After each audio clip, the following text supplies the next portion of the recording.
Good morning. It's Saturday. Hope y'all are having a nice weekend, and it's time for our weekend review. Our first book of the week was The Conquest of Lady Cassandra, the Fairborn Quartet by Madeline Hunter. I love this series, and this is by far been one of my favorite books I've read this year. And Madeline Hunter is a wonderful writer.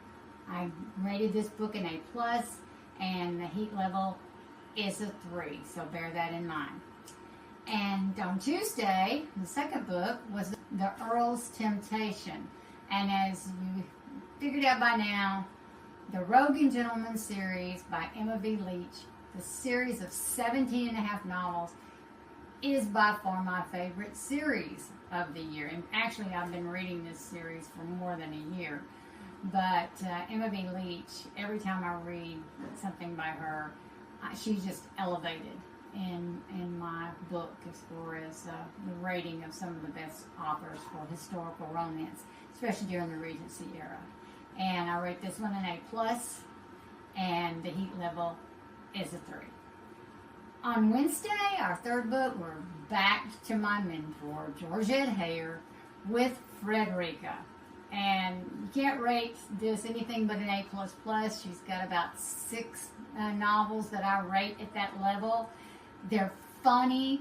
They keep you engaged the whole time. Of course, her heat level is always a 1, but she was and is still the gold standard for historical romance novels.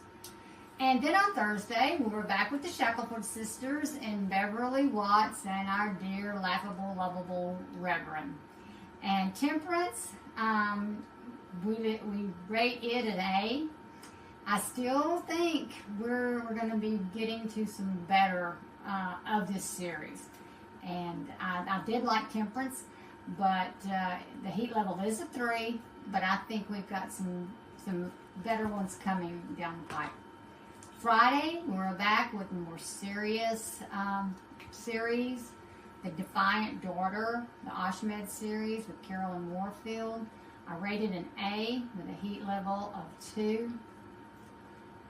As I said, this is as much historical as it is romance, and it was again in the second book, and I enjoyed it. That's our weekend review. If you want more about each one of the novels, please check out my sites on YouTube and Instagram, where I go into a little more detail with each one of the books. And also follow me on my author site on Facebook, S.K. Snyder, and we'll have 5 more books for you next week. Have a good weekend. See ya.